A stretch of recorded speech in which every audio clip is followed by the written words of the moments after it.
We'll do it live! Fuck it! Do it live! Welcome to the Mouthpiece, episode 151. Today we're going to talk about the up-and-coming NFL season, my week in poker, politics, the world, whatever you want to talk about. The Mouthpiece is next.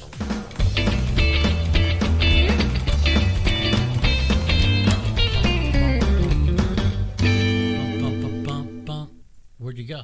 So it played, but the sound didn't play. Let's see if we can do it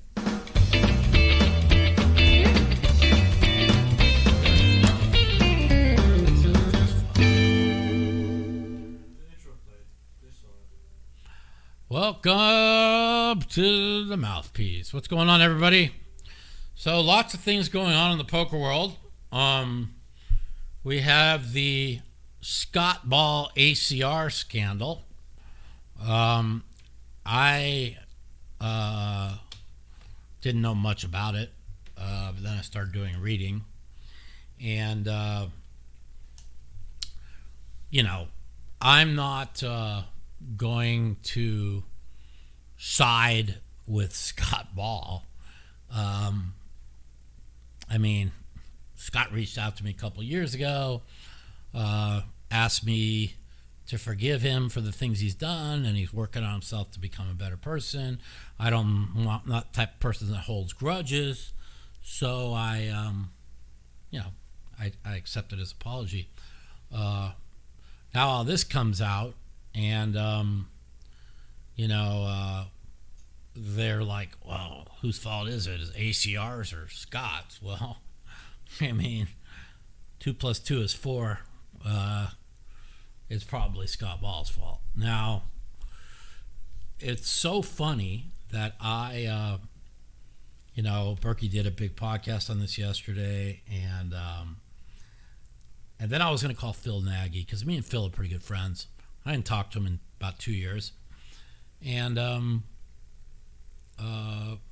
Phil just happened to call me today, and I'm not going to talk about what we talked about, but I'm more convinced than ever that Scott was one of the culprits in this thing. So I'm not going to comment too much on it because I have some things I'm working on, and I don't really know enough about it. But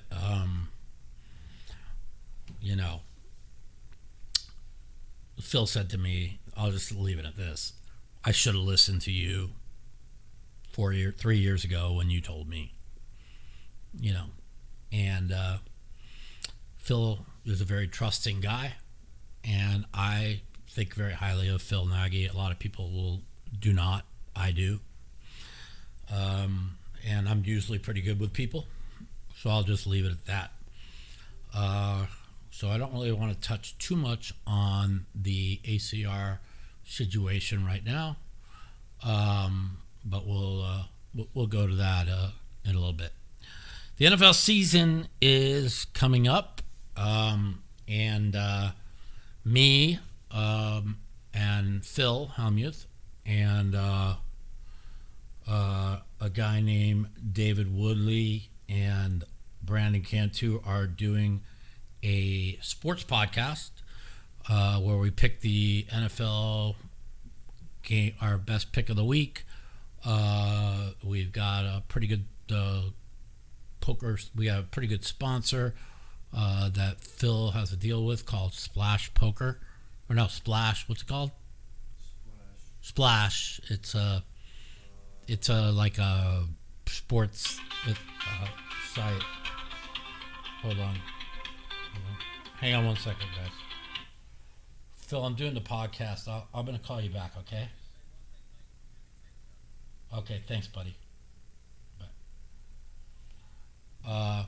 And so we're going to be announcing this podcast. What do we name it? Did we decide? Yeah, WeWin Sports Podcast. WeWin Sports Podcast. So it's As you guys know, I'm a notorious horrible sports bettor.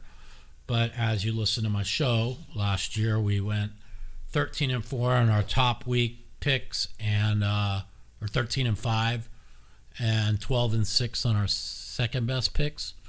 And so I put a lot of work in it last year, and I'll be putting a lot of work in it again this year for our NFL picks weeks. I'll give out 2 picks a week. I have 10 survivor picks over at Circa, which I will have all of myself of, because my partners that I've had the last 2 years are a bunch of clowns, and when I sit there and try and save them, they don't listen, then they cry, and then when I get one thing wrong, then they bitch.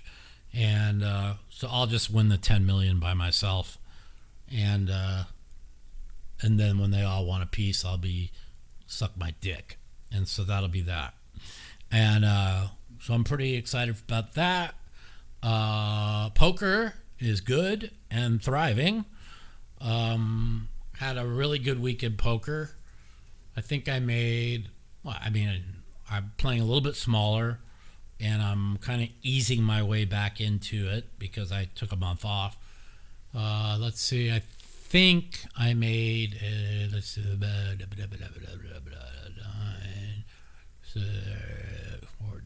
17,000.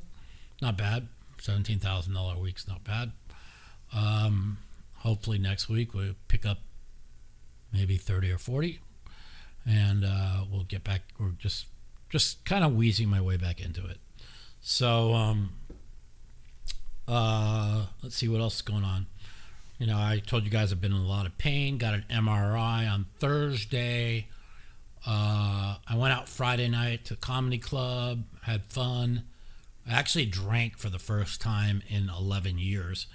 I had like 3 drinks, and I'm a lightweight, so I was 3 fucking sheets to the wind, and it was kind of funny, but yeah. And then I had a headache the next day, and yeah, now I know why I never drank in my whole life.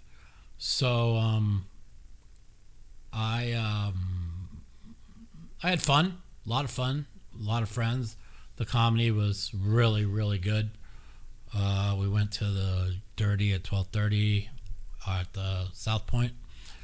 I was struggling with pain in my leg, and so it kind of sucks when my pain backs up. But the alcohol kind of dissipated the pain. So and then I had my IV lady come over on Saturday to give me an IV because I felt like shit after drinking, and I usually get an IV every 2 weeks. It's been about a month. So she gave me an IV. I felt great. Got rid of my headache. Felt good. My knee pain, she gives me this Dexaphene that helps with inflammation in my body. So I'm feeling pretty good. And as long as I'm feeling pretty good, then I can play, and it's going to be good. So yeah, the sports betting contest is sports betting podcast is going to be really good. We kind of did a promo. We recorded week 1 today, and there was a lot of good chemistry between us all. Like I told Phil, we should have done a podcast together years ago. We had already had millions of followers, but Phil didn't want to be on a podcast. But now he does, because I don't know why, because he just does. So, because Phil's Phil. So that's what's going on. As far as my documentary, I saw you guys ask what streaming service it's going to be on. We're in negotiations with 3 different ones right now, and so I guess whoever gives us the most money, it'll be on. So I'll let you guys know when that's done. Yeah, the NFL's coming up. I would give you what my preseason NFL picks are, but that's going to be on our sports betting podcast. So pretty much, I'm still going to give away my pick of the week every week on the podcast here, and but our sports betting podcast will probably go over like 5 games each, and we'll pick our 1, 2, 3, 4, and 5th best one, and we'll see who does the best at the end of the year. And it's more for entertainment. We're like, Phil's like one of the worst sports bettors in history. All he does is take favorites. So and David's pretty good, and well, Cantu's Cantu, but it's a good little connection. And let me turn this off. Why is this going off like crazy? Hold on 1 second, guys. It's a good combination of people. I thought we had, like I said, really good chemistry today. So I'm looking forward to it. My man Danny's going to be doing all the editing. Danny, I don't know why they hired you. You suck. Daddy will be like, well, guys, I got to go out of town for 10 days. Sorry, we can't make it this week. No, I'm just kidding. He had to go out of town because he had to bring his daughter. That's why I wasn't on the podcast last week, because he's such a good dad. He had to drive his car to his daughter in Idaho, so she has a car to drive. And he's such a good dad. Brought her a nice little car, and it was fun. yeah, and then they flew home. Well, they stayed there for a while. So, how long did it take you to drive up there? Like 4 days? No, like 12 hours. 12? Oh, it's only 12 hours. Why the fuck were you gone for so long? I had to help her move into her apartment. We had to help her move into. Oh, he's such a good dad. Had to help her move into an apartment. Oh. Caught a soccer game that she played in. Oh, you went to a soccer game too. Oh, that's really nice of you. You're so good. I did nothing all weekend, but I had fun. I went out Friday, had a good time. Remind me, guys, don't drink. Drinking is not fun. Now I know why I went to drugs. Drugs are so much more fun. I miss drugs. Fuck, I miss drugs. I'm not gonna lie. Drugs were fun. Drugs were a lot of fun. But, oh God, now I'm this boring person. I don't do anything. But it's all good, man. It's all good. So, heck of a week in politics. We had the DNC convention. What a shit show that was. I watched every day. I watched all the speakers. They have no policy. They're running on hate Trump, vote for me. Hate Trump, vote for me. Hate Trump, vote for me. The dishonesty in the things that they say, I mean, is just ridiculous. I mean, they just make shit up. They run on the Fine People hoax, which never happened. They run on Project 25, which Trump has nothing to do with. She literally went in her speech, said that Trump is going to sick the military against its own citizens. I'm like, this bitch is watching that movie Civil War way too much. I mean, she must have watched it like 10 times or something. That Trump's going to sick the military against its own citizens. Okay. Yeah. I mean, that speech was made up of so much lies. It was a joke. Yeah, abortion on demand. Fucking Trump's going to put a national abortion ban. Lie. Right? Like, they just lie. They just make up shit. They're desperate. That's why I know Trump's going to win, because they're desperate. And then we had RFK, which I told you guys, I'm not Nostradamus, okay? I told you guys what was going to happen. I told you RFK was going to drop out and he was going to endorse Trump, okay? What else did I tell you guys? I told you guys that was the ace that they had up their sleeve, Trump's, which is 5% of the vote, which they figure 57% is going to go to Trump. So you're talking about 2% of the vote, right? And then what else did I tell you guys? What does Kamala and the fucking retards have up their sleeves? I told you, it's going to happen. They are going to say that Biden's health has turned for the worst, and they are going to 25th Amendment him, and they are going to make her the president in September, late September, or after the debate, depends how the debate goes, or early October. That's going to give her another boost. So she got the convention boost, and then she's going to have the making her president fucking boost. You'll see, and you'll be like, oh, how did Mike know? Mike knew that Biden was going to drop out. Mike knew that she was going to be the nominee. Oh, Mike knew that RFK was going to drop out and support Trump. Oh, how come every conspiracy that you guys fucking talk about, I'm always right? So that's what's going on there, politics. If the world don't burn by then, the world, what a world we live in. What a fucking world. So, I see everything there, JC. They're fucking nuts, man.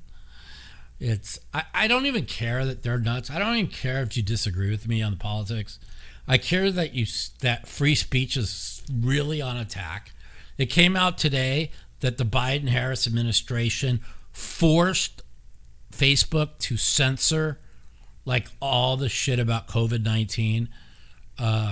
Dude, they don't believe in free speech. Like, if your ideas don't work, you need to censor the other side's ideas, or else you're screwed. So that's the bottom line.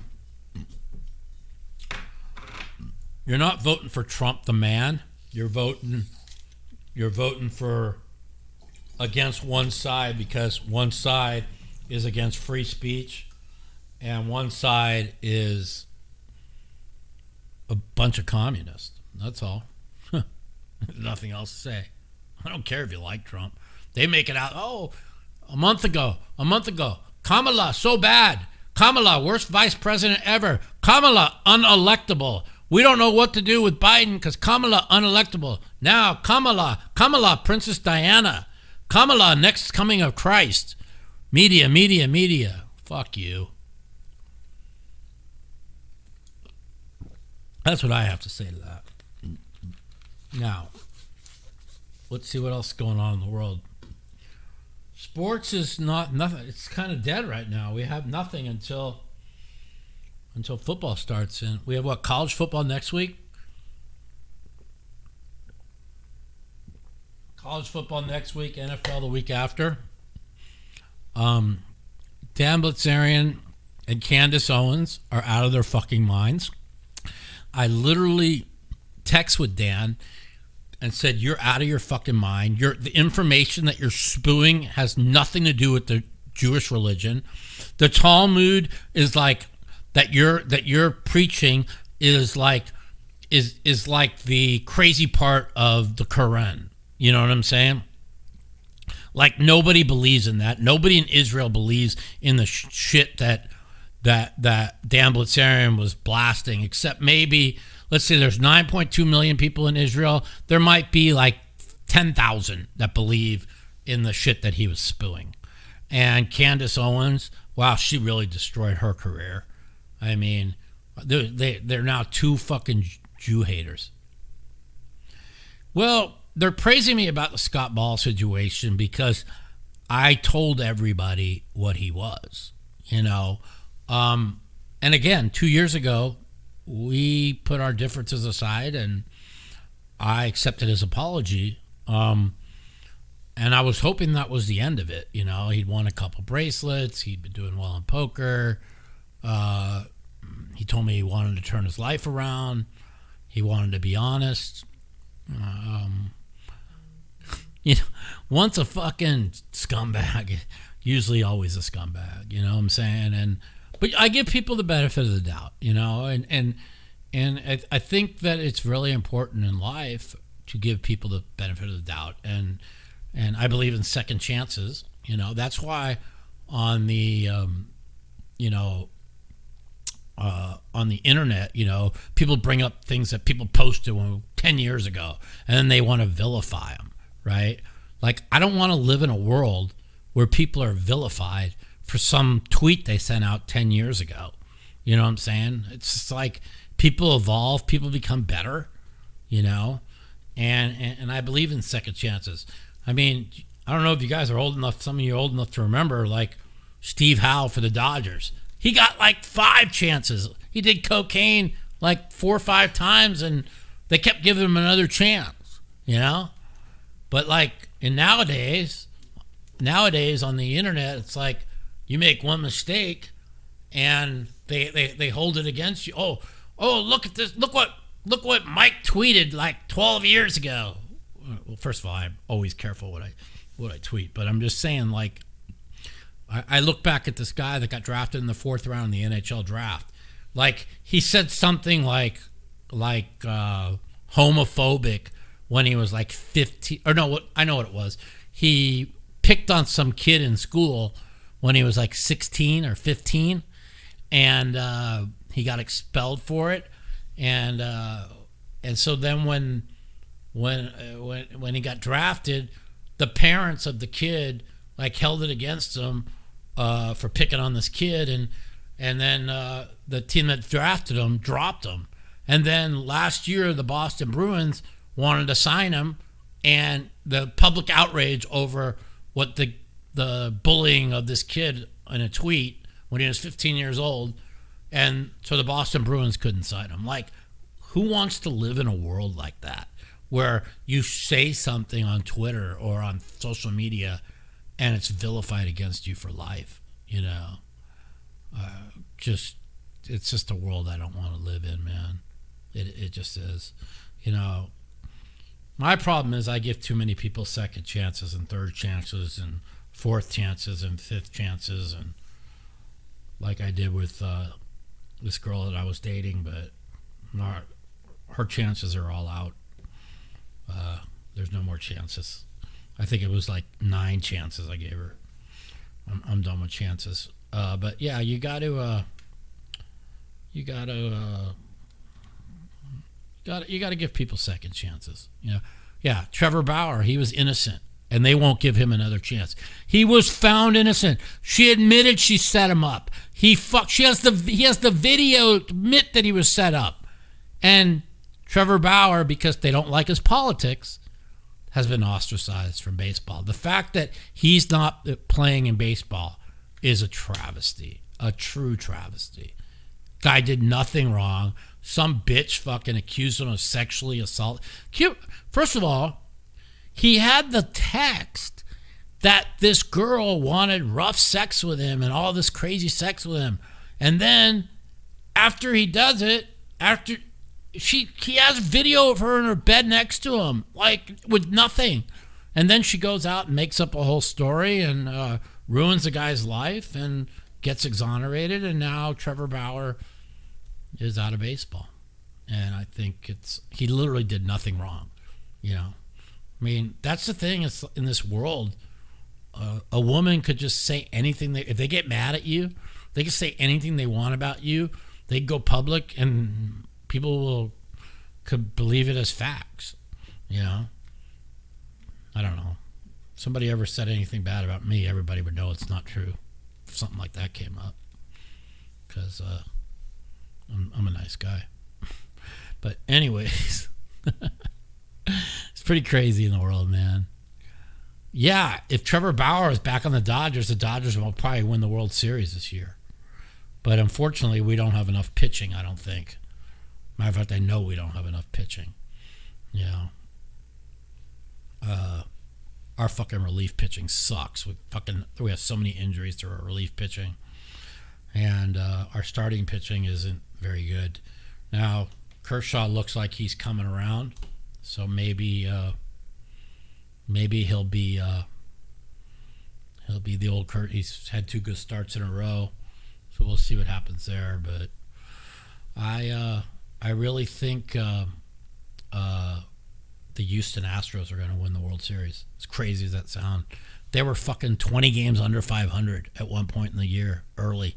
They're something like 9-29 or something like that. And since then, they got the best record in baseball. And their pitching looks fantastic. They look like the best team in baseball to me. So, but we'll see. The Phillies, I don't think have enough pitching. Let's see. Can I confirm? Can I confirm I canned the she-devil who sat next to me at the World Series poker?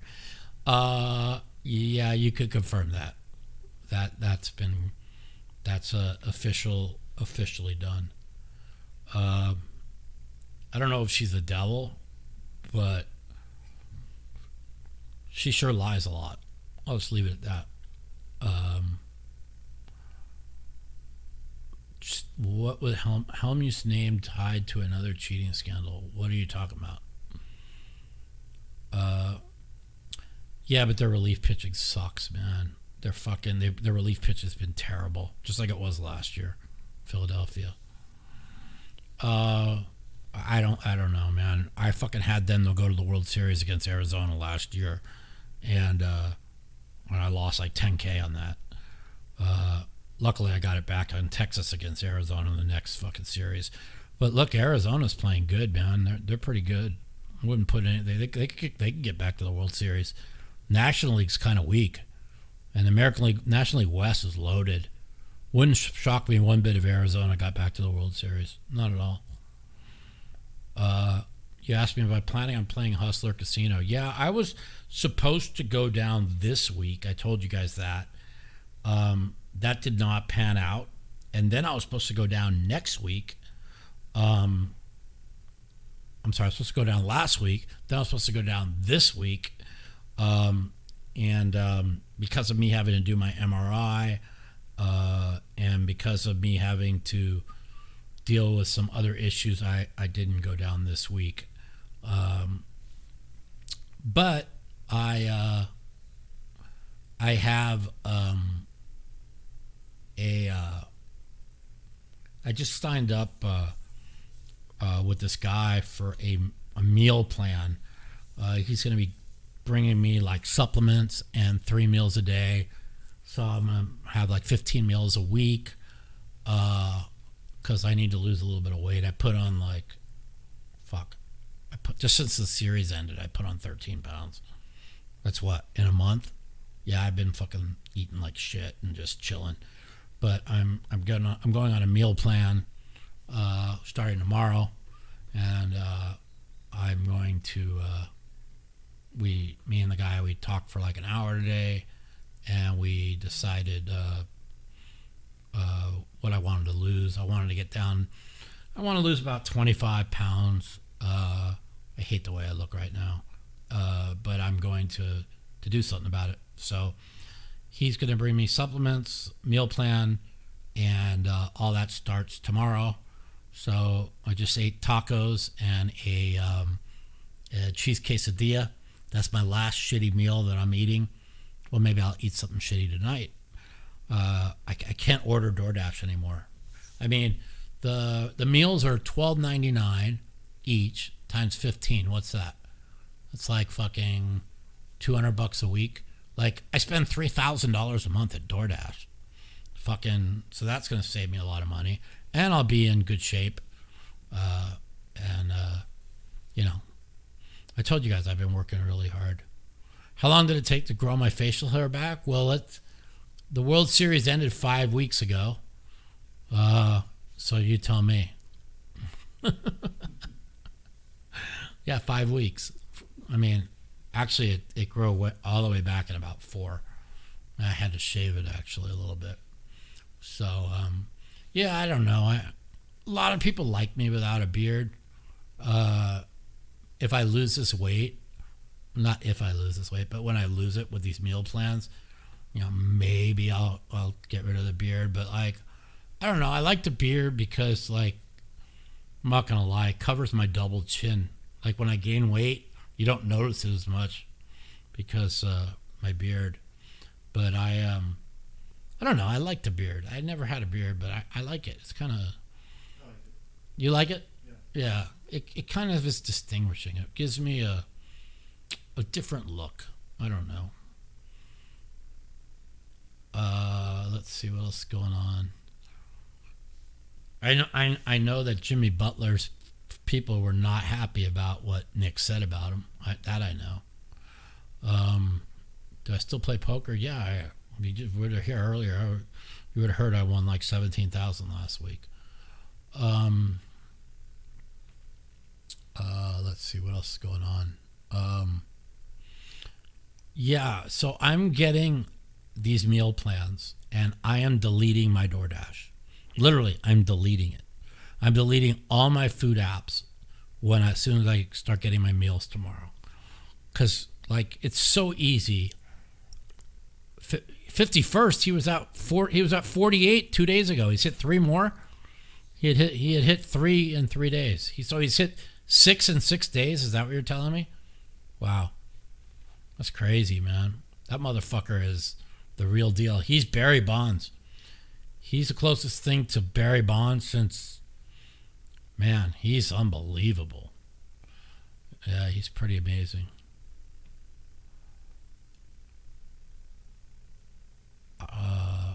I've tried to say hello to you. I'm sure I said hello to you. I never don't say hello to anybody. Yeah, he's pretty good. Without him, the fucking Yankees suck. I don't know. When it comes to the playoffs, I don't think he could do what he's doing now in the playoffs. You know, and if he don't go off, the Yankees, I don't know. I just think Houston's going back to the fucking. I mean, Houston's good, dude. And they just win. They win every fucking game. We'll see. I think it's going to be Houston. I'm hoping the Dodgers, but I don't think we have enough pitching. Philadelphia, I don't think they have enough relief pitching. Atlanta, they are too many injuries. It wouldn't shock me if Arizona got back to the World Series. Wouldn't shock me at all. Let's see what else is going on. Soto's been great for him. I agree. San Diego, they choke every year. They ain't going nowhere. Machado's a bum. In the playoffs, he sucks. They are playing well. Them and Arizona. The National League West is loaded, man. It's funny. The Dodgers were just like cruising through. Then all of a sudden, Arizona and Padres got hot. So then the Dodgers had to try and win. Yeah, that's what I think. I agree with you also, buddy. So, let's see what else is going on. I'm looking forward to the NFL season.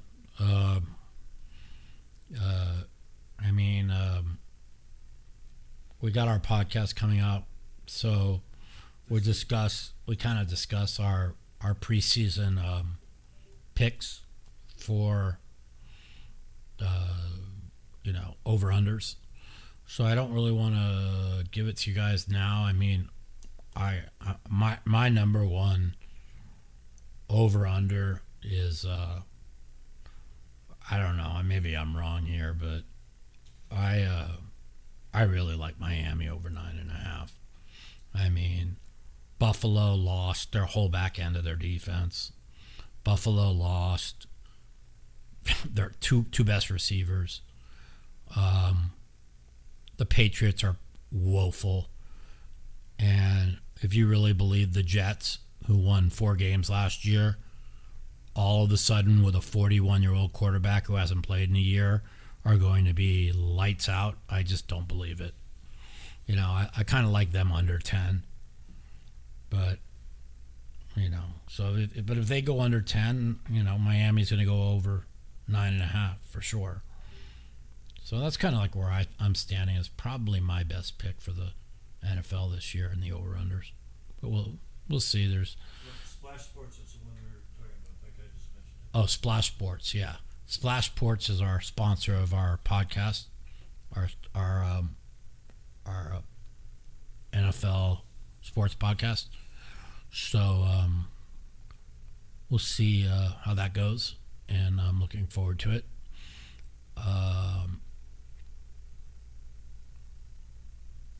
Let's see. What did we talk about? I don't know. We like the Ravens over also. I mean, 10.5. I think that number is a little bit low. Burrow coming back off an injury. Their defense really ate shit last year. Pittsburgh looks woeful. Cleveland, Watson looks like the biggest bust of all time. The sports podcast will get posted when? This week or next week? This week. This week. It'll get posted this week on the podcasts and all the everything, Twitch and everywhere. So you guys will see that. It'll be out this week. So yeah. Anyways, let's take some phone calls and see what people want to talk about. The Mouthpiece. If you'd like to take part in our phone call segment, you can give us a call at 702-329-0480. And if you're a snowflake or a pussy and you don't want to talk to me, you can email me at mouthpiecepodcast@gmail.com. Also, follow me at the Mouth Matiso on Twitter for times that our call-in segment will be live. 702-329-0480. Give us a call. Tell me what you want to talk about. We'll shoot the shit. We'll answer some questions. Poker, NFL, politics, world. What else are we missing? My life. What do you want to talk about? 702-329-0480.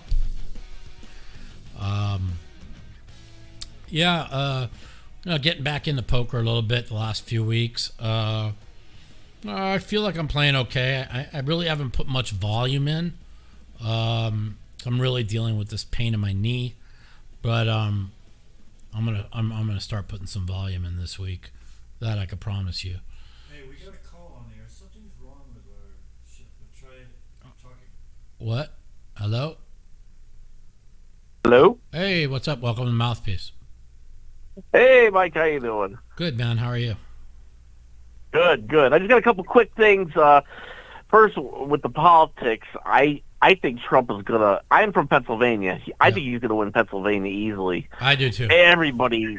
There's Trump signs. I can't even tell you how many Trump signs I've seen. Even a lot of like African American men are going to vote for Trump just because they like that he got shot. They think he's cool now. They said they're going to vote for him. Yeah. I mean, I think he's going to easily win Nevada. Yeah, I mean, I don't know. The thing is they have what they call this like fake enthusiasm for. I don't even want to tell you what I call her. I hate her. The so monkey, much. yeah. No. I use much stronger words. I call her the C word with face. That's my word for her.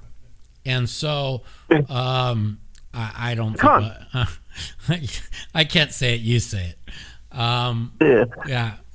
Uncle Andy calls her camel toe. I love it.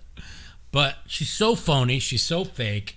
And like I said, I'm the type of person that loves to watch both sides of the argument because I think it's important. So I watched their convention last week and all they do is lie. They just make up shit.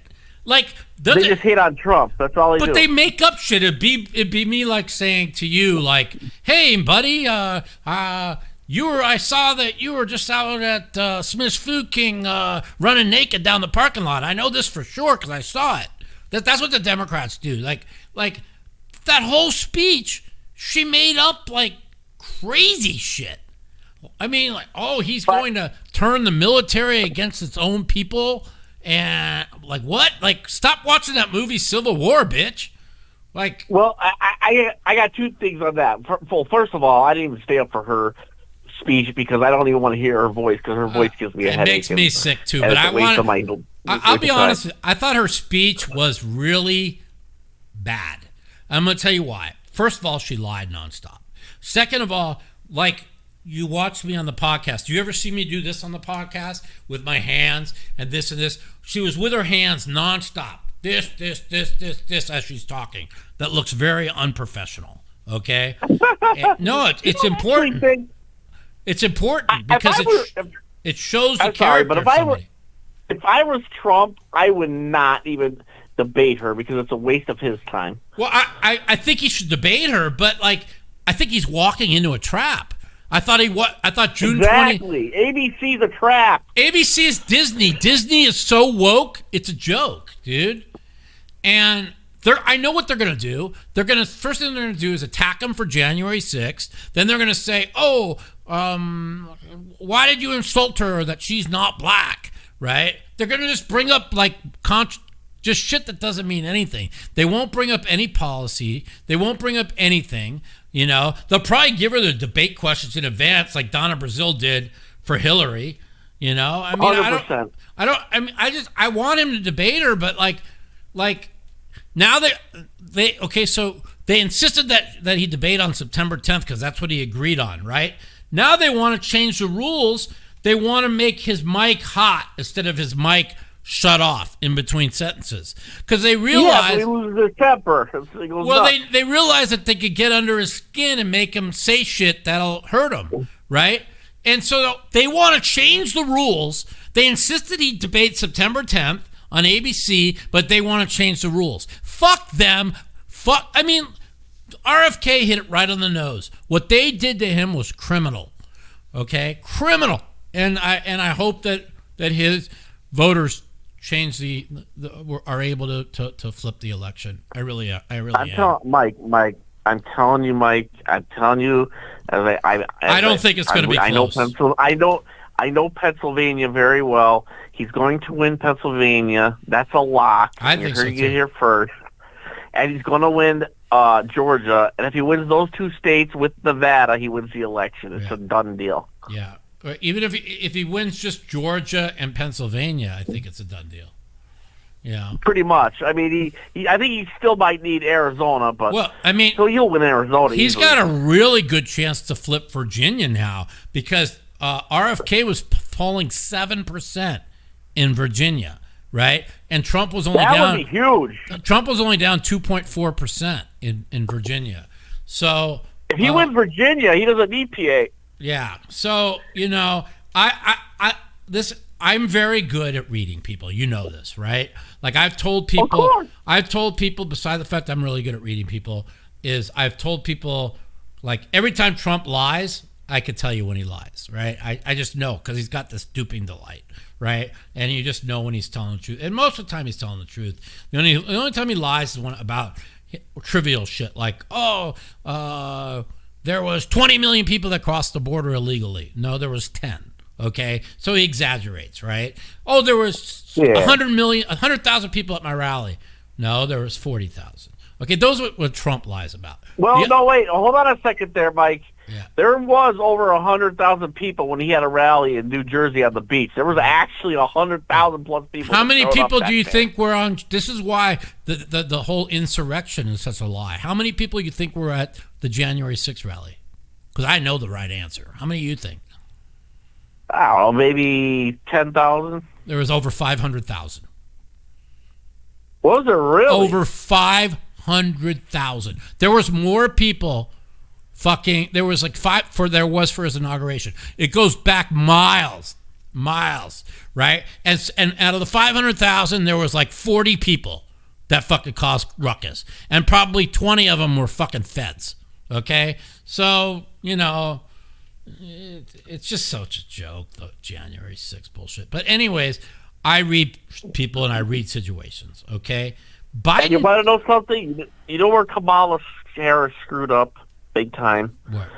When she did not choose Pennsylvania's governor, Josh Shapiro, as her running mate. I agree. Because he's Jewish.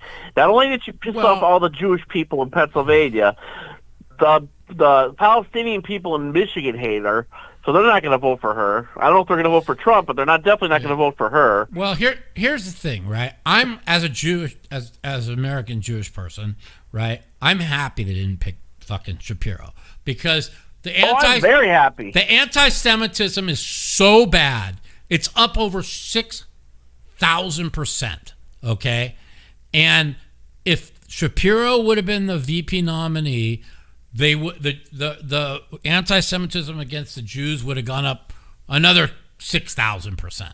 So I'm happy. One of the reasons they say that they didn't pick him was because they thought they were worried about the anti-Semitism, and So I look at it the other way. I look at it as I'm glad they didn't pick him. And if that's their reasoning, I kind of agree. So, but I think the guy they picked's a complete retard.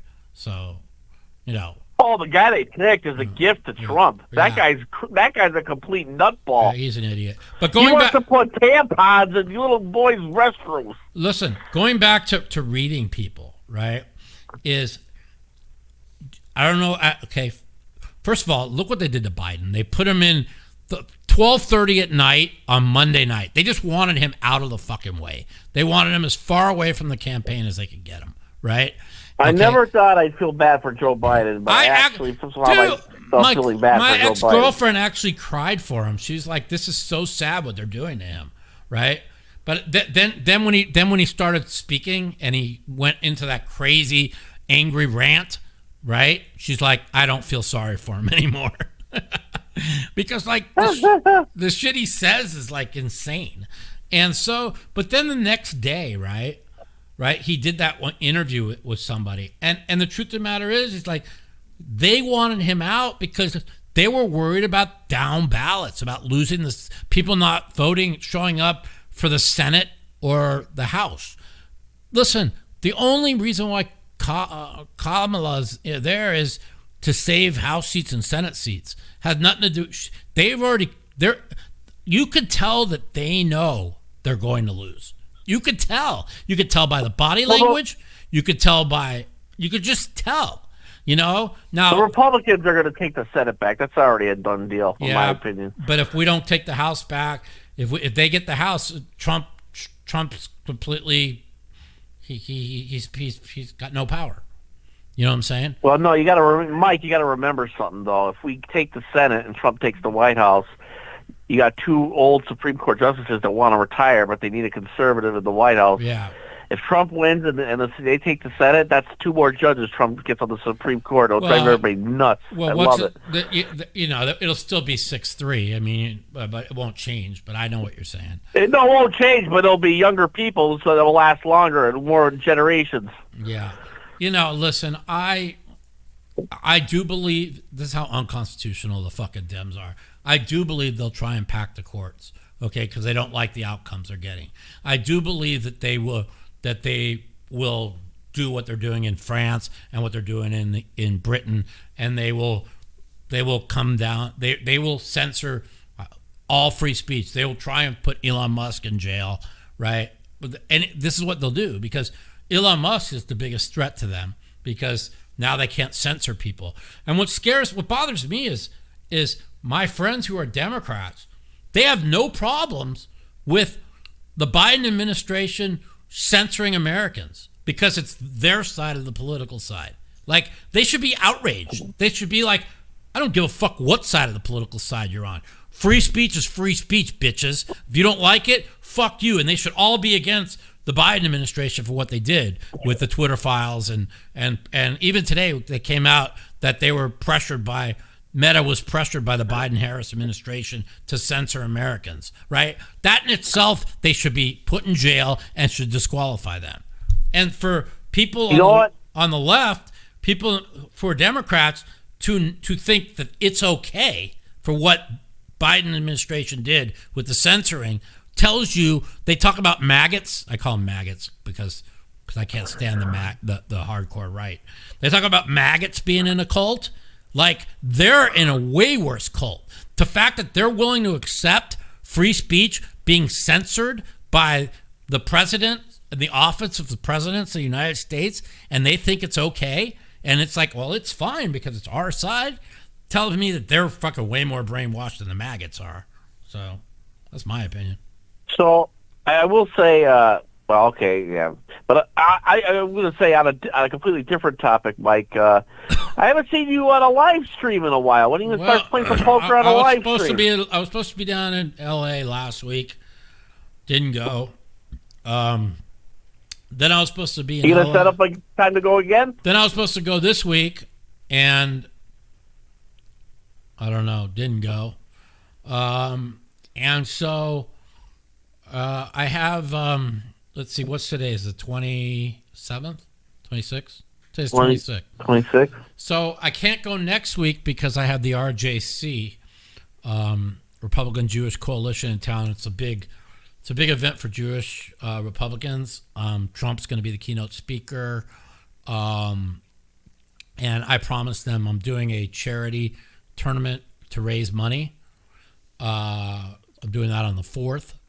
And then I'm doing they have like 3 days. I don't go for the whole 3 days. I'll go for Trump's speech, and I'll go for the dinner that they have there probably.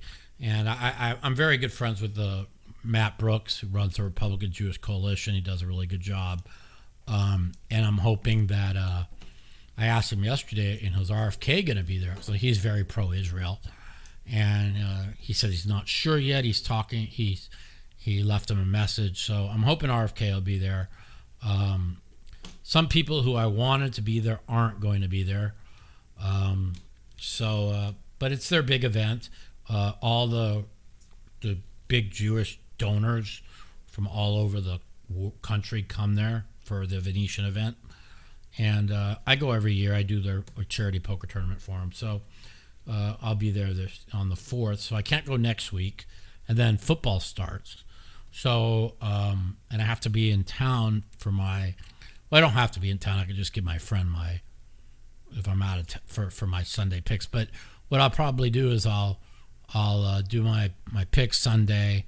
I'll go down the following week, maybe in 2 weeks, play Monday, Tuesday, Wednesday.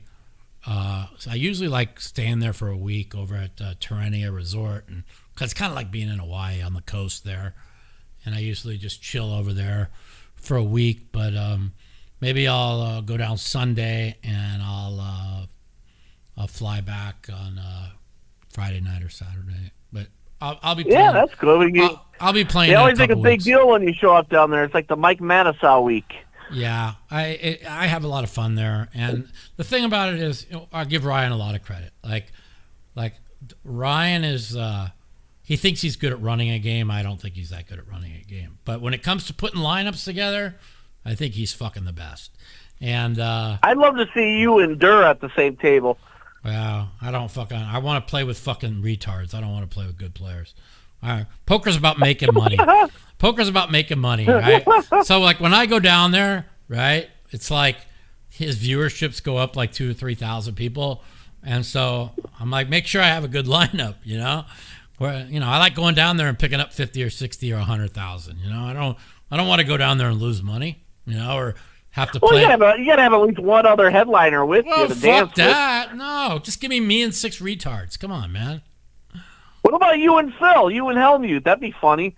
Yeah, but Phil, you have to understand, Phil is a narcissist, and his ego takes over. But he sucks at cash, so you take his money too. Yeah, but he's fucking like he has to be the center of attention.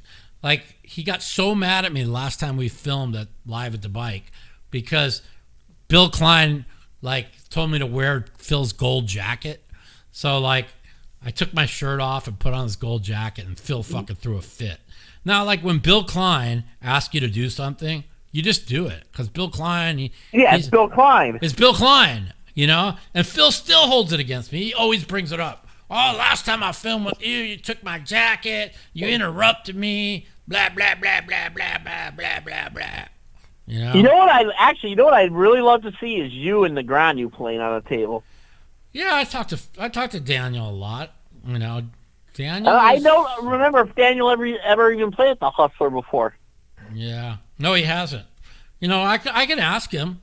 I can ask him if he wants to. You should. You really should. The two of you, that'd be a fun thing to watch. Yeah. Because you can argue about politics. That'd be great. Listen, the thing about Daniel is really, really, really, really rich. And Daniel, he has his wife. He has his house out in Lake Las Vegas. And, Daniel plays as much poker as they tell him to play, I know he doesn't need the money, but you should tell him just for the fans, for old time's sake, you and him at the Hustler for a couple of nights. The thing with him is like for the fans, that's why he does the Poker Go stuff and the high stakes poker and the poker. That's why he films that shit. But Daniel, Daniel gambles too much because he wants to put on a show, kind of like Phil does. And Daniel doesn't like to lose. Nobody likes to lose. You know what I mean? And but I think you're better at cash than him too. From what I remember from the old I'm much poker high stakes poker days. I'm much better at cash than both of them. And so that's why I think you have the advantage. That's what makes it fun. No, it is fun. There's Just for the hell of it, just Mike, do me a favor, just for the hell of it. Text him and just ask him what his thoughts are in a couple of weeks going with you to the Hustler to play a couple cash games on the stream. I can't even imagine getting Daniel to fucking leave his house, get on a plane, or go to California. We'll probably say no, but it doesn't hurt to ask. Yeah, maybe I will. I talk to Daniel. Just for the hell of it, it'd be funny. I talk to Daniel 2 times a week. Yeah, tell him you're going in a couple of weeks. If you want to play, it's going to be a stream. It'd be kind of fun like the old days. Get a little nostalgia going with them. Maybe he'll say, "Yeah, fuck it, let's go." I'm going to have Daniel on the podcast here after the debate, and you're going to be surprised at some of his views. That's all I have to say. Oh, I definitely know he's not as liberal as he used to be. That's for sure. It's way worse. It's much better than that. Let's just put it that way. But I'll let him talk about it when he comes on. But he knows that the old saying, once you see it, you can't unsee it. That's just it, right? Like once you see how corrupt the Democrats are and what they did to RFK, right? RFK, Dean Phillips, Marianne Williamson, they wanted to run in the primary against Joe Biden. Joe Biden's our nominee. Nobody's running against him. They knew Joe Biden was never going to be the nominee. That's why they did the June 27th debate. He was never, ever going to be the nominee. But they shut everybody out. It's so corrupt, right? And like he says to me, he goes, I don't want that. I didn't vote for Kamala. You know what I'm saying? Like anybody with a brain knows, like she had the lowest approval rating of any vice president in U.S. history. Now, a month later, she's fucking Princess Diana. Get the fuck out of here. I got to take some more calls, buddy. She's Princess Cunt, but anyway. I mean, come on, man. The media shapes narratives. And what it is the Democrats vote with emotion instead of with their brain. And so they use emotion and they put emotion into it, and this is what they do. If they ever voted with their brain, they'd never get a vote. But they get you riled up. They make you, Orange Man bad, Kamala good. A month ago, Kamala bad. You know what I'm saying? It's like the fucking media is so corrupt. God bless. Fucking all right, I'm gonna let you go now, Mike. But like I said, the only thing I'm gonna say, last thing I'm gonna say is, I'm telling you, it doesn't hurt to ask. It'd be the largest watch stream in probably 10 years if you and Daniel were at a table. That's all I gotta say. I'll talk to him this week. See what he says. All right, I'll talk to you later. See what he says. All right. Later. 702-329-0480.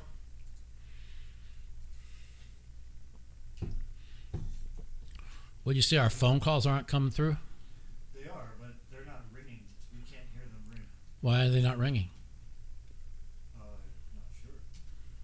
Probably because we fucked with everything. Middle-aged, depressed white women vote. Yeah, vote Democrat. Yeah, they don't understand nothing. There's a reason. When you see like all the middle-aged, depressed white women voting, you ask yourself, I wonder why the founding fathers didn't let women vote. Makes sense. No, I'm just kidding, by the way. But, well, half kidding. I'm half kidding. Yeah.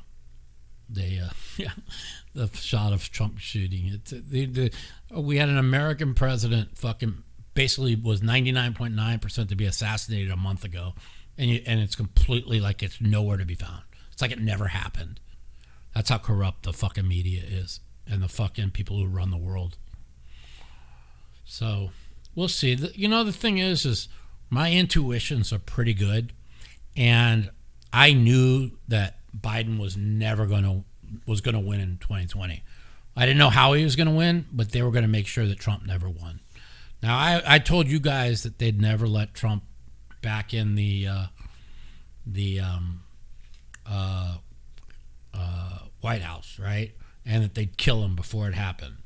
Now, if you see all the stuff coming out on the assassination attempt, there was so much negligence that it borderlines, they say, on like being done on purpose, which it's going to end up coming out that it was done on purpose. I mean, for sure.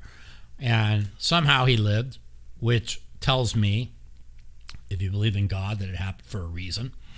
And so many things like happen for a reason.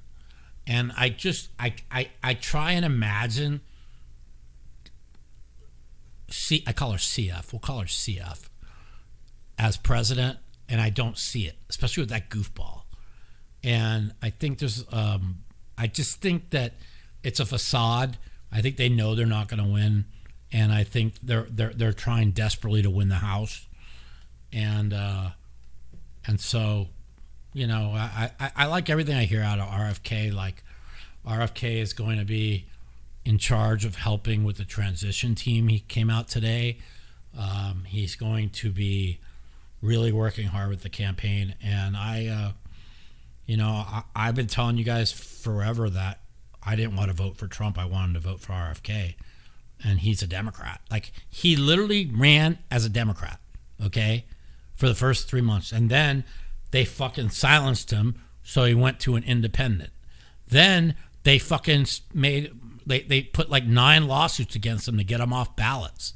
That's how corrupt the Democrats are. So then he came to the Trump side. I mean, Nicole Shanahan was a progressive far-left Democrat when she was announced as his vice president running mate. And now she's a Republican Trump supporter. That's that's what they've done to people. I really like Nicole Shanahan. Chiefs Rams Super Bowl, what do I think? I think Chiefs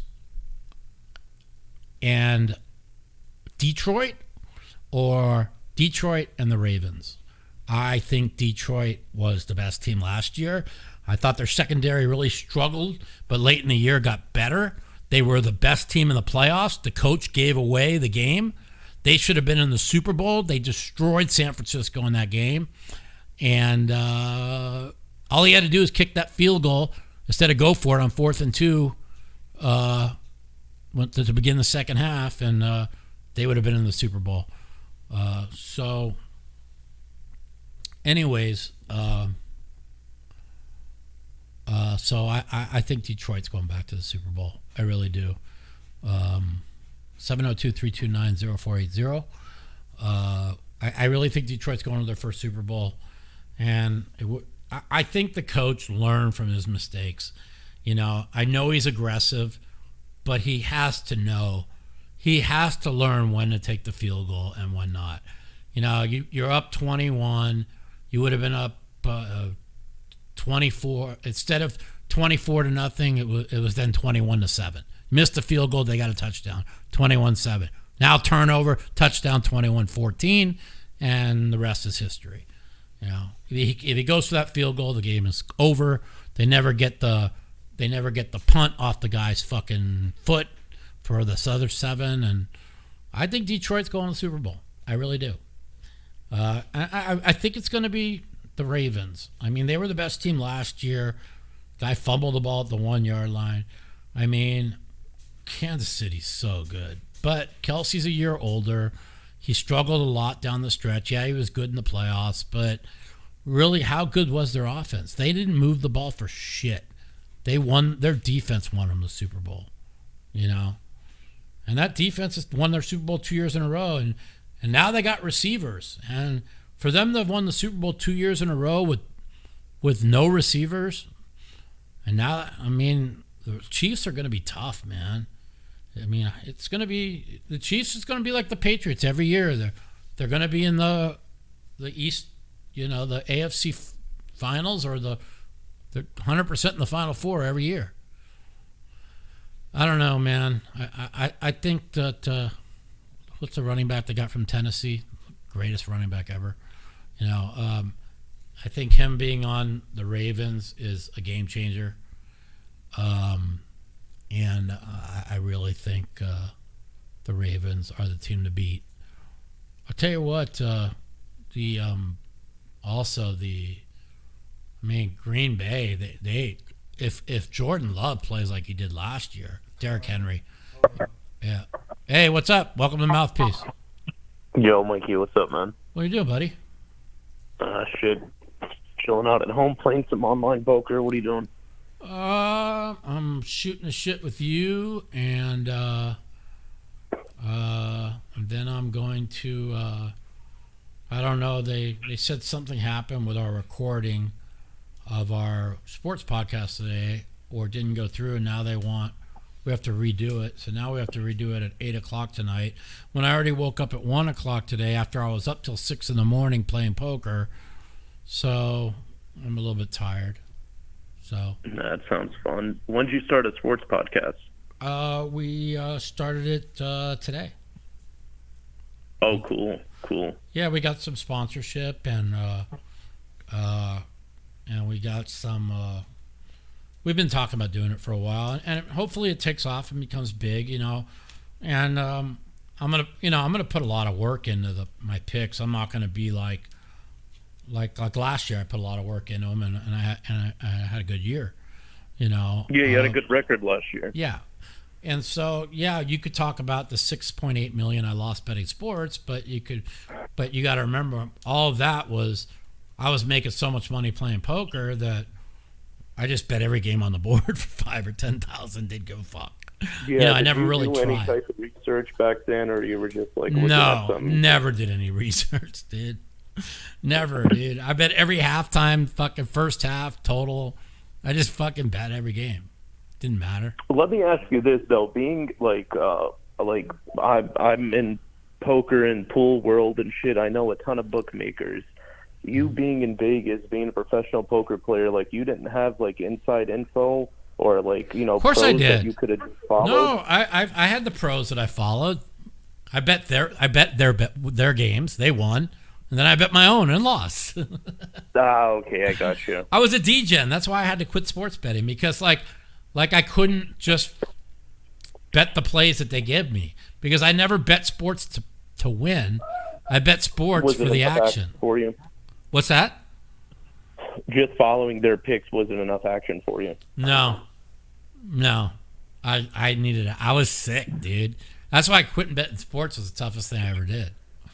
Yeah. Yeah, I don't blame you there. I quit betting sports like 5 years ago. It was one of the best decisions I ever made. Yeah, I mean, I bet $1,000 a game on all the playoff games just for fun, and I had I think I talked about it on the podcast. I had 5,000 to win 5,000 on the Florida Panthers in the hockey finals, and they were up 3-0, and I thought I was going to lose. I was sure I was going to lose, to be honest with you.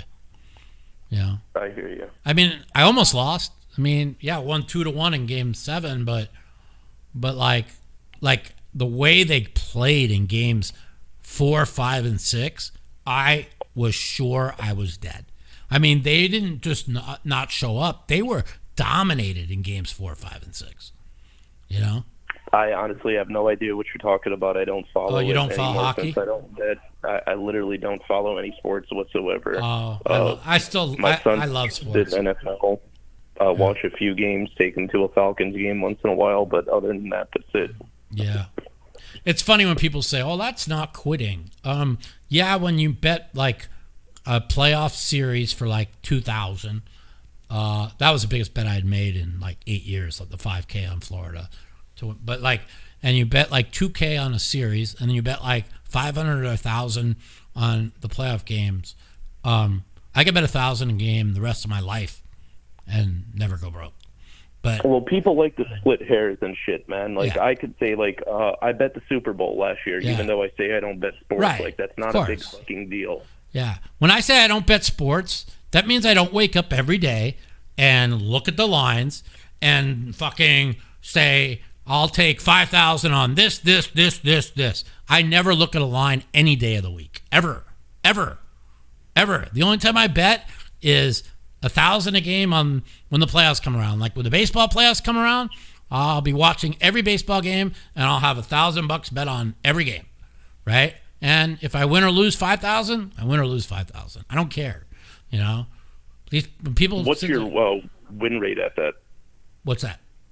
Well, like when you're betting baseball games one each, you know. Well, since I started just betting the playoffs and stuff and betting my top pick for the week, like I bet 2,000 on my number one pick in the NFL and 1,000 on my second best pick last year, and I went 13-5 and 12-6, right? And so I think I made like, I don't know, 14,000 or whatever. Like the guy I bet with is one of my close friends, and like we have a deal that if I ever lose 10,000 straight, that I'm cut off. So that's fair. I'm just betting for fun, you know, and I don't even know why I do it. What happens? I do it when I get bored. Like if I'm on a big winning streak in poker and I don't feel like playing, right? I just feel like watching some games during the playoffs, you know, or I don't. It's just like the $1,000 is meaningless to me. I just like. I don't know why I even bet. Like I don't know. You know why I do it is because like I kind of put some work into it when the playoffs come around. Like I study, like I'll go over like how they did against this team. I look at the matchups. I listen to some podcasts, and I bet them because I want to be right. You know what I'm saying? Kind of like with the sports. Kind of like with the sports podcast we're starting, right? I want to be, of the four of us, I want to have 5x more wins than everybody else. You see what I'm saying? It's like it's just kind of like when, it's not really ego, but it's like when you play poker, right? You want to prove to everybody you're still good or you can still win, right? So it's just like, so like when I bet these small bets and I want to say, see, I told you I know what I'm doing. You know what I'm saying? It's like, because I know what, even though I've lost 6.8 million betting sports, I know how sharp I am. If I wasn't a DGen and I just stuck to what my gut told me and just bet the games where I had intuition, I'd be so far ahead in sports, it's a joke. But then I've told the story a million times. I bet 4 games a week, usually 2 in the morning, 2 in the afternoon. Both of them are down at halftime, and it looks like I'm going to lose. So then I bet halftime bets, and I lose every halftime bet. And then the 2 that we're losing either both come back and win or they split. Same thing happens in the afternoon. So instead of me being 2-2 or 3-1 or 4-0, I'm fucking down like 3 units from halftime bets. So then I go and bet 4 units on the late game that I had no interest in on a Sunday night. I've done that a million times in my life. And that's why I had to quit betting sports. Yeah, I know exactly what you mean. And I lied to you earlier. I said I haven't bet. I followed there. I have a buddy I grew up with that's a bookmaker in South Carolina, and he had this guy laying off action to him on college football. And he told me the guy's win rate was like ridiculous. So I was following him last year, and I was up probably 12 units over like 5 weeks. And then I followed 2 picks that you gave last year in the playoffs. Oh, I won both of those for you. I think it was San Francisco and over, if I'm not mistaken. I remember I won both of those for you. Yeah, I parlayed it. Who's the one? I thought you were the one I won the... who was the one I won the Preakness Stakes for? I was like, I told everybody I had a dream that Seize the Gray is going to win the Preakness Stake. Oh, that's some random guy? That was Oh, yeah. And so, like, I told everybody on my podcast, right? And as I'm doing the podcast, I forgot to call the guy I bet with to bet on him. And all of a sudden, the guy comes up, oh, my God, you were right. Seize the Gray just won the Preakness, right? Like, it was cool, like, getting off the opioids. Like, my dreams that I have, like, come true again. Like, they used to always come true before I got on the opioids. So, you know, but I was getting some dreams for a while. I haven't had many dreams lately. I had a really, really weird dream the other night. It was bizarre. But anyways, who knows? How's poker been running for you? I won 16 or 17,000 this week. I won 6 or 7,000 last week. Maybe a little bit more. What stakes are that at? I'm playing. I've been playing. I've been playing more of the smaller game. There's a 3-6-12 PLO game I play in that's really good. So I've been kind of playing that because, somebody just asked what's the most important thing in poker, right? And the most important thing is money management. Okay, and I never had money management. I never had money management my whole life, and now I do. And so, coming off a bad World Series where I lost 100, I lost 100 in that my brother talked me into the stock, and so I still got plenty of money, but I'm kind of, if I play in the big game and I lose $100,000 in a week right now, it would. I don't know what it would do for my mental psyche, and I can't risk ever going broke. You know what I'm saying? So right now I've been playing a little bit smaller. I think I've won 40,000 the last, 3 weeks, maybe a little bit less, 35, which is fine. When you say you won 40, are you taking all of your action when you're playing in that 3-6-12, or are you selling it? I have all of myself in the 3-6-12. I'm working. I'm probably in the big game. I'm deciding on whether because the big game is playing really big, right? Where somebody's losing 100 every night, and it's what stakes are that 10, game? 10, 20, 40, and I don't want to. That third blind makes such a big fucking difference, doesn't it? Create so much more action. It's not the third blind. It's more the stand-up game. The stand-up game at 500 a man, where you lose 3,500 if you lose, right? And everybody goes crazy just to try and win stand-up. It's insane. Creates a fun dynamic. Yeah, and listen, if my bankroll was about 400,000 or 500,000 more deeper, I love the stand-up game because people play so bad, but it also makes me swing a lot more instead of me just printing every day. Like when you pick up 2 10s in stand-up, you just got to put 10,000 in because they're trying to win stand-up. They have 3-8 offsuit half the time. You know what I'm saying? Yeah, you're probably seeing 5 with that. Yeah, and so then when they pick up, now all of a sudden you're in there with 10s and they got ace queen and you lose both boards, or they have queens or kings, you're just dead. So you could swing a lot more. So I'm debating about whether I want to play in it on my own money, or I want to sell 50%. Or I want to get staked in the game. I haven't decided yet, but I've been really careful because I'm petrified of losing a lot. I listen, when you've been through what I've been through, and you've been through the fucking injuries I've been through, and I remember going broke and nobody helping me, right?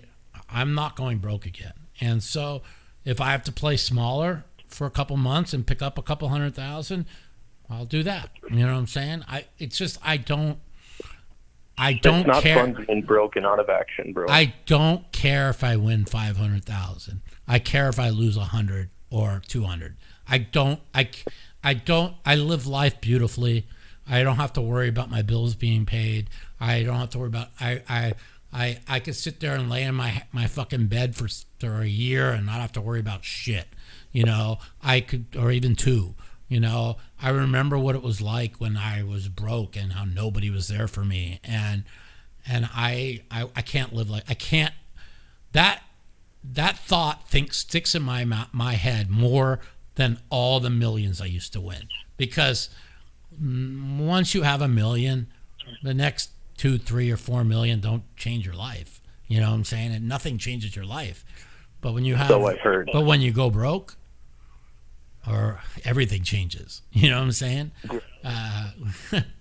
And so I think about me when I used to have to, for that year that I ate McDonald's and Taco Bell every day because I had no money because I lost everything after experience. It's a very. That's the thing is I'm one of those rare people. I used to live in a trailer park. I came up with no money. I made it all on my own. I lost it all on my own. I got it all back on my own 9 times, right? And then I got the real humbling experience of the fucking injury and the fucking nobody was there and losing everything. And You know, I've said this many a times. You know, my wake-up call was when my parents were helping me with bills in 2017, 2016, and I went to go eat sushi one night, and she says, "We don't help you with your bills, so you could go spend $100 on sushi." And when my mom said that to me, and my dad said that to me, that was my wake-up call to fight through the pain and get working and stop feeling sorry. That was going from a millionaire to that, you're saying? Yeah, you know, and so I lost everything when you try and come back and play poker from the injury that I had. You know, I wasn't able to play through the injury. I was, after the injury, I came back too soon. I probably should have came back 6 months later, and listen, I've made a lot of mistakes in my life, man, and it's fine, it's fine. You just got to learn from your mistakes. That's all. If you don't learn from your mistakes, you just might as well just kill yourself, It's like everybody, it's funny is like life is hard, dude. It's like we all have dealt with relationships that have somebody's fucked us over, and it's easy to think about it all the time. So many of my people I know, they always bring up the past. Oh, well, this guy fucked me over. This girl fucked me over. I'm like, boo fucking who? We've all been fucked over. We've all been taken advantage of. We've all had money stolen from us. We've all trusted people who have fucked us over. Move forward. You know what I mean? Learn from it. That's it. Learn from it. Every time you do something wrong, learn from it. That's it. That's what mistakes are there for, honestly, to be learned from. You're right. Dude, sometimes it's easier said than done, though. Listen to Elon Musk, man. He's so right, dude. Everything he says is so right. He's like, do you think I got rich? I came from nothing. I work 20 hours a fucking day. I sleep 4 hours a day and run 3 companies.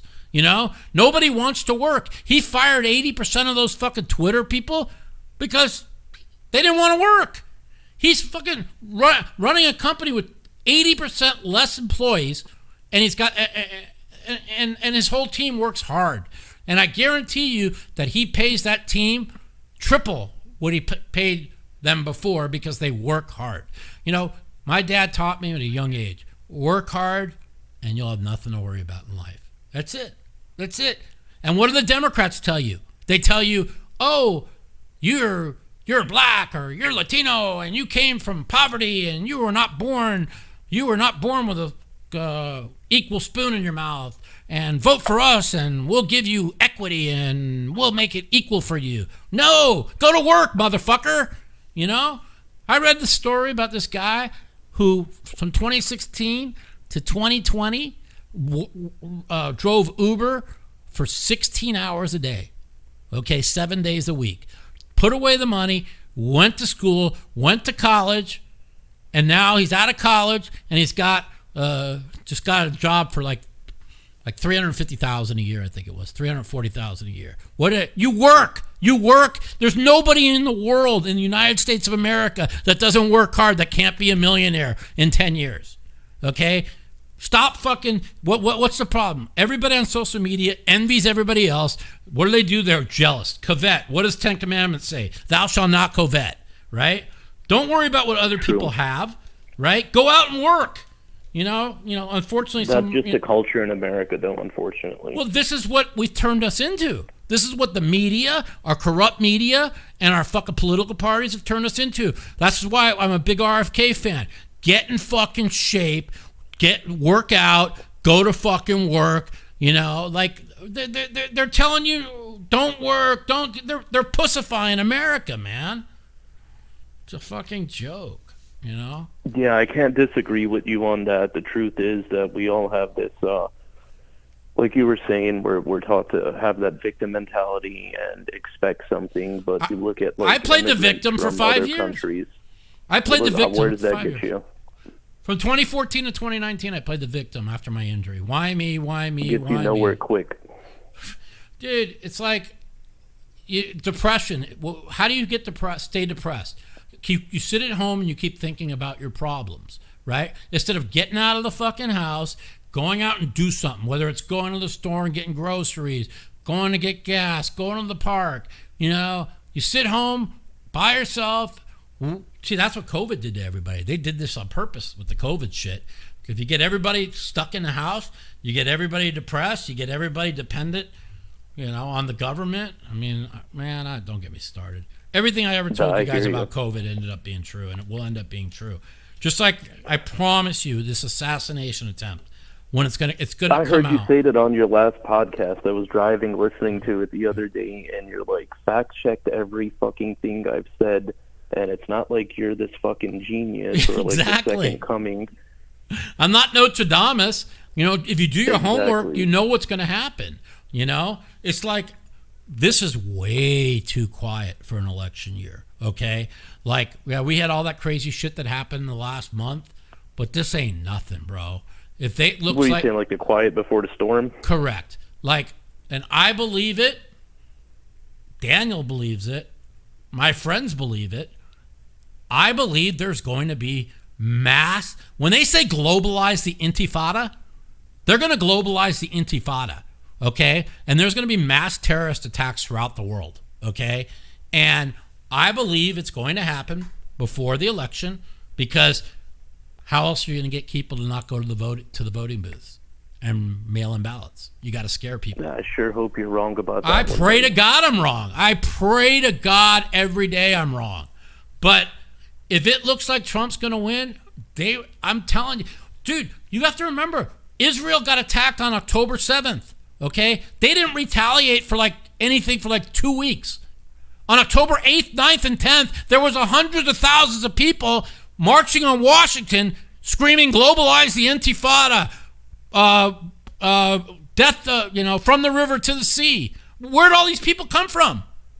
Because no shit. They came because it's all networking, okay? There's 10 million people that came across that border. There's 99 people on a terrorist watch list that got away. There's so many Chinese nationals that crossed the border. Like, they're not Mexicans that cross the border anymore. They're from everywhere else, you know? Yeah, exactly. I'm just telling you.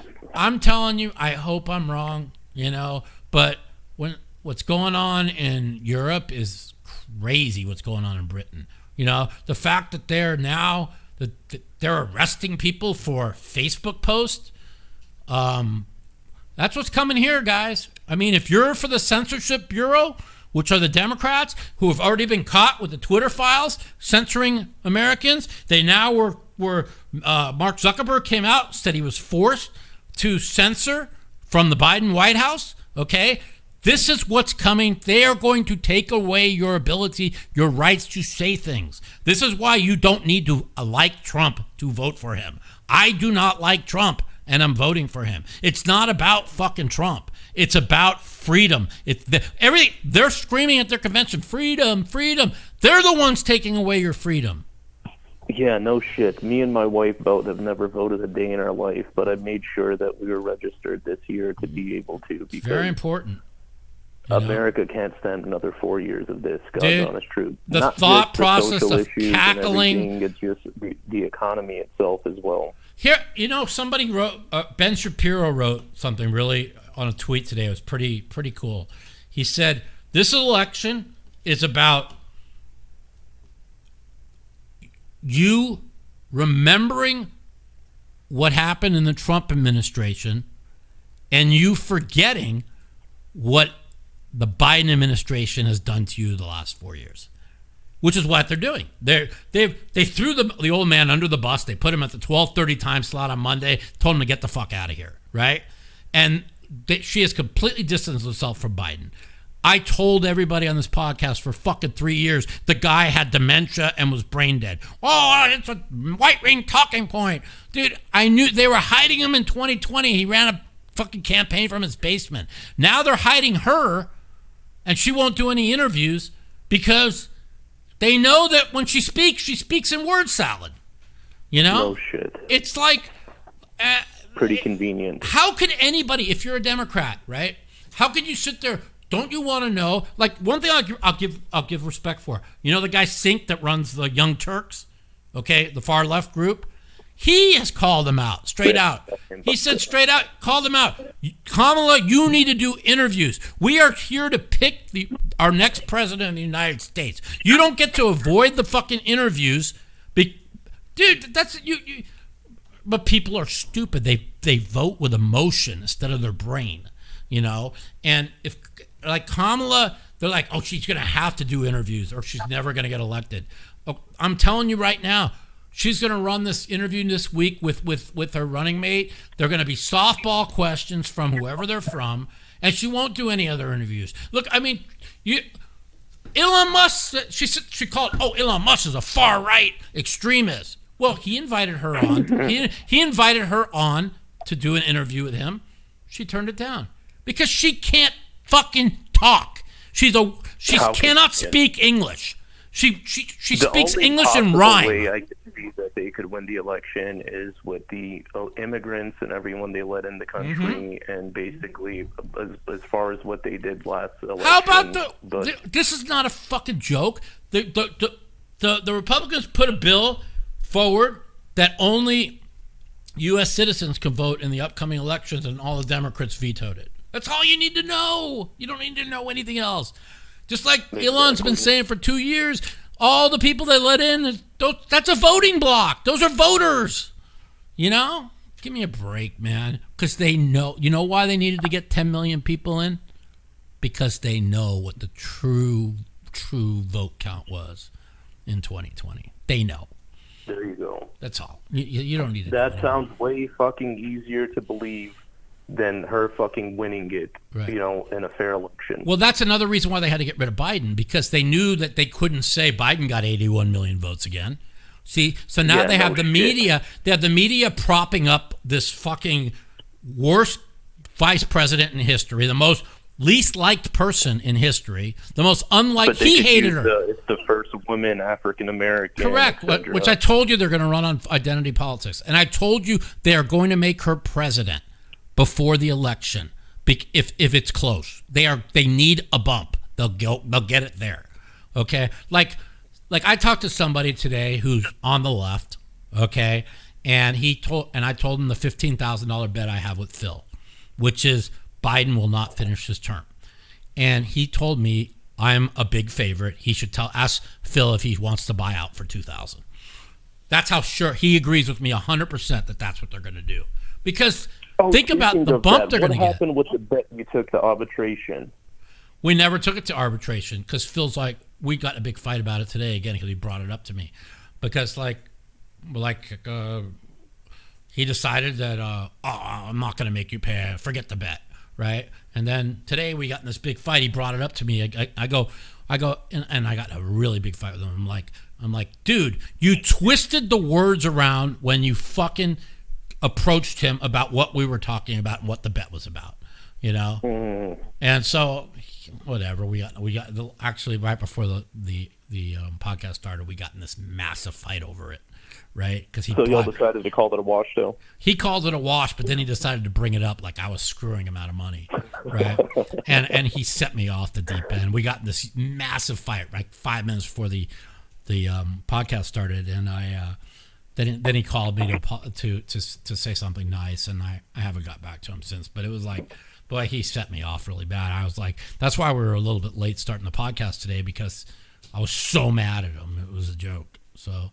Well, if it's going to cause any type of issue in y'all's friendship, why don't y'all do like a public poll on y'all's Twitters or something and get like the audience's opinion on it, and kind of use that as a baseline. John, you keep telling me conspiracies, but what conspiracies have I ever said that hasn't come true? That's what I want to know. All my COVID. Can I ask you a poker-related question? Go ahead. To kind of sidetrack from the politics. Let's go. Fuck politics. Go ahead. Right. I've been getting staked and coached. The same guy that's coaching me is staking me for maybe a year now, 9-10 months, almost a year, give or take. I've only been playing PLO for a couple of years. I was strictly, no limit hold'em cash in tournaments, but mainly tournament from there, as I said in the past. I was playing on my own in his clubs. He's like a part of a bunch of unions and shit. Had a decent, realistically, I had probably a 10% win rate, and I was making a good amount off a rakeback. And 10% win rate? You're only winning 10% of the time? I guess, let me reword that better. At PLO, my win rate wasn't high. I was probably winning, maybe 10%, give or take. I was a little above. I play 3-6-12 PLO, and my win rate is like 95%. So I don't know. But maybe I'm not wording that correctly. I was a little above a break-even player, but I was making a good income with rakeback. Yeah, okay. That makes sense. I needed to make some adjustments. He took, me on in coaching, offered to stake me. Learned a bunch of crap since then, but I've been he's also limited me what I could play. So before I was playing 3-6, 5-10 when I was playing on my own. Now I was capped at 2-4, take shots in some of the 3-6 games, and mainly grinding 1-2 and 2-4. But they're profitable. There's some months I was making 20, 25,000 playing those games. Yeah. I went on a horrible downswing recently due to a lot of it was tilt, to be honest with you. Just getting pissed off in the size games I'm playing. First of not all, taking it serious. you could be the best player in the world. If you tilt, you can't win at poker. So it doesn't matter. No, you could be. You can be Jason Kuhn.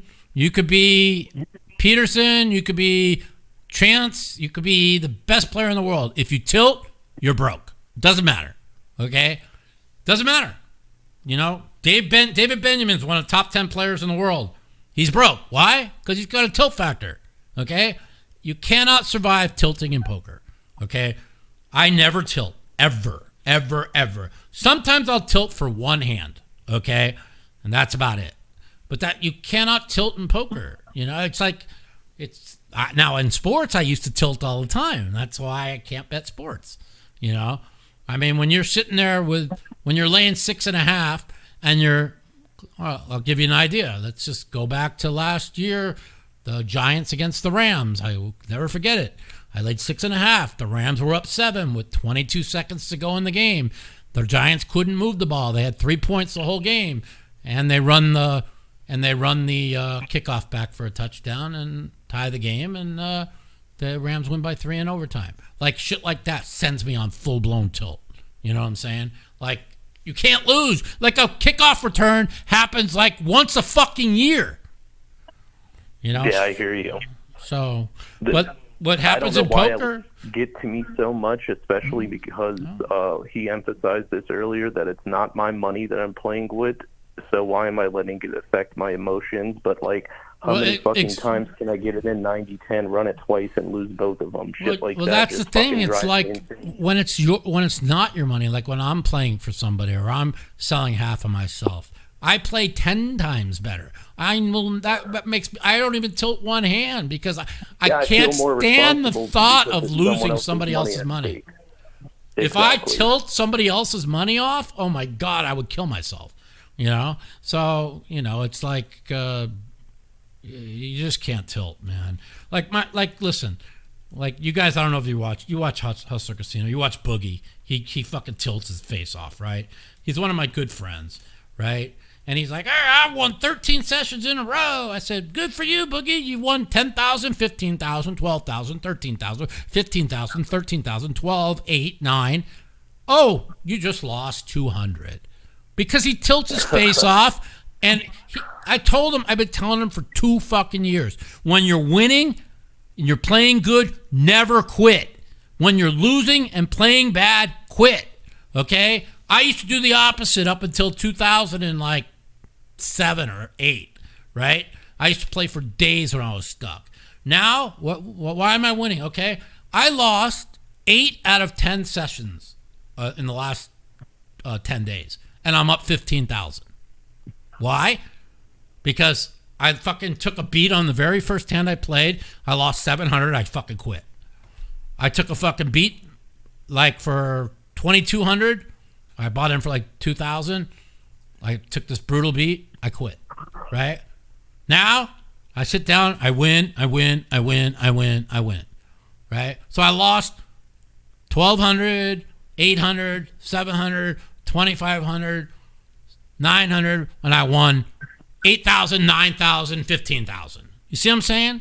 Like, dude, like for some reason in poker, when you're not winning a hand, you just don't win hands.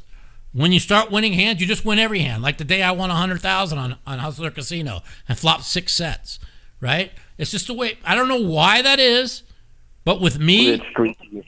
but poker's very streaky. I'm not the guy that wins, loses, wins, loses, wins, loses. I either win every day or lose every day. So when you start losing, you keep your losses small, and when you start winning, you maximize it. And that is the biggest mistake poker players make, is they hit and run like 2 buy-ins, 2 buy-ins, 2 buy-ins, 2 buy-ins, get stuck, and they play for 18 hours and lose 10 buy-ins. Yeah, and they expose 10 buy-ins, exactly. Yeah. It's a recipe for disaster. And I get it. I've done and that here's the tons thing. of times. Here's the thing I said to Boogie is, like, if you're going to take the small wins, the max loss you could have is 2 15K buy-ins. You could never lose more than 30 in a day. If you're going to win the 10s, the 15s, and the 20s, you can't lose more than 30 in a day. And that's just the bottom line. It's okay to hit and run. Yeah, that's common sense. Yeah, it's okay. If you're going to hit and run and you're going to pick up 10, 12, 10, 12, 10, 12, whatever, you cannot lose more than 2 buy-ins. Like, if you're buying for 10 and you lose 20, you go home. That's it. You're done. And you come back the next day, because you can't lose more than you can make in one day. And that's what I used to do for the longest time. That's what everybody does. And once you figured that out, you figured out poker.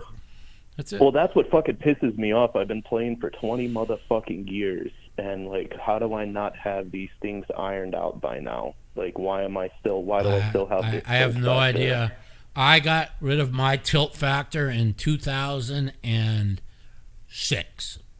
Okay, when I started playing every day online, because the beats I took online, I would never take in a fucking live game. And I was just like, this shit's not real, right? I would throw things at the wall. I would put holes in the wall. I threw my computer in the fucking pool. Like, I fucking, the beats I used to take. But now, like, once I started playing with, in a group with the same people every day, you know, it is real poker, okay?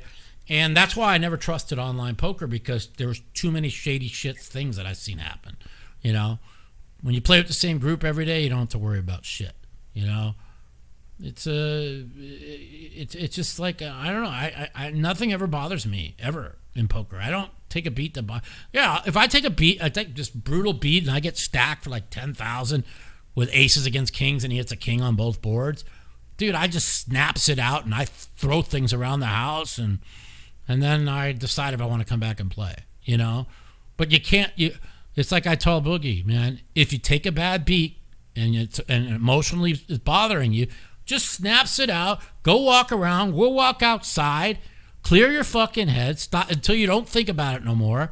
Think about your kid, think about your wife, get your head completely about off the hand that you got beat, and come back in the game like you just sat down. Because if you're going to keep playing and you're going to be emotionally fucked up over a beat you took, you're just going to play bad and just lose. That's just it. Yeah, I noticed too that there's different styles of tilt, and I think I have one of the worst ones. Is I've seen people tilt and turn into a complete maniac in cold 4 and cold 5 bets, which is honestly, that's the best fucking type of tilter to be if you're playing 4 and 5 card PLO.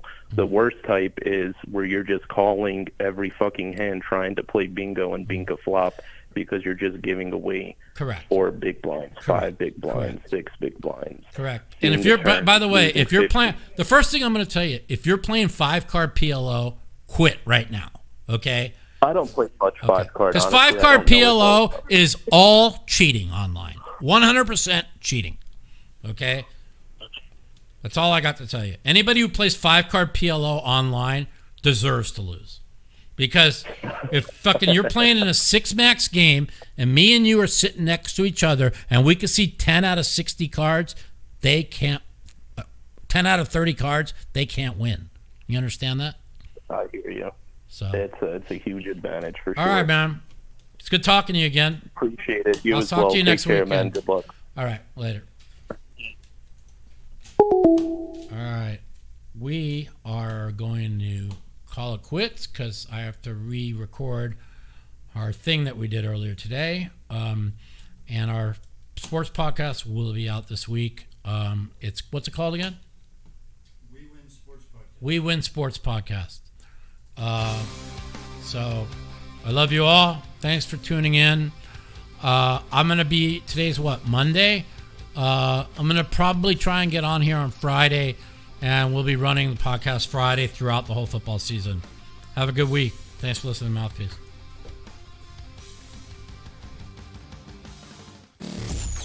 The Mouthpiece.